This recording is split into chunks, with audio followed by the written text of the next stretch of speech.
Look, I don't usually like most RPGs. To me, they feel like long stories with turn-based filler.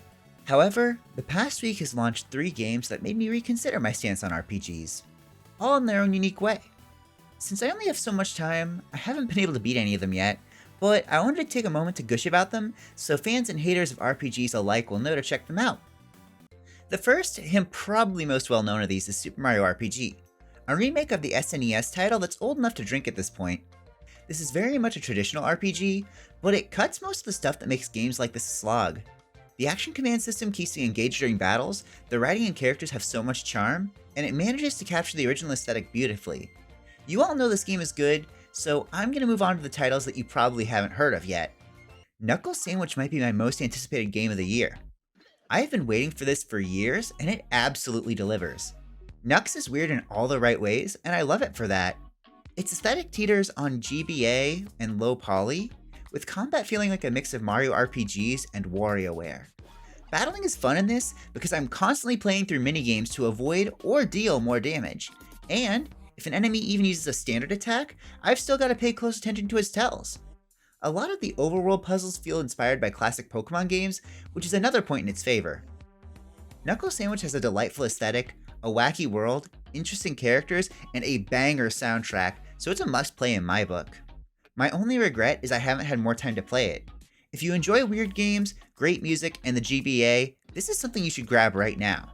In Stars and Time is a game that absolutely blindsided me. I went in knowing nothing about this game somehow, and I think that's the best way to do it. This feels like a well-written webcomic with loads of great lines and amazing art, but it even made me fall in love with its characters right out the gate. I felt like I'd spent a lifetime with my party before even entering my first fight.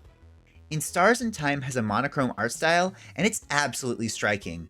It's perfect for the Switch OLED. This game even made me enjoy combat.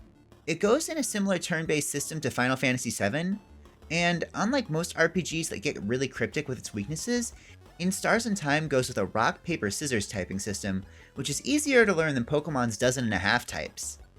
I think fans of both Earthbound and Amori are really gonna like this. Now, before I talk about the main twist of this game, you can click off now. They mentioned this part in the trailer, but I genuinely think if you go in and play this without knowing what happens next, it will make this game even better. After clearing the first area of the game, your character is crushed to death by a rock and then wakes up at the beginning of the day. That's right, baby, this game's a time loop. Fans of Majora's Mask are gonna have a field day with this. Every time you die or make a mistake, you can loop back to the beginning, but your XP, knowledge, and some of your equipment remains. Now, I'm not going to spoil how you can use this to your advantage, just know that it is super cool. Whether you're an RPG fan or can't stand them, just know that this week has had 3 games that convinced me that RPGs can be great. Check out Knuckle Sandwich and In Stars and Time in the links in my description if you want to check them out.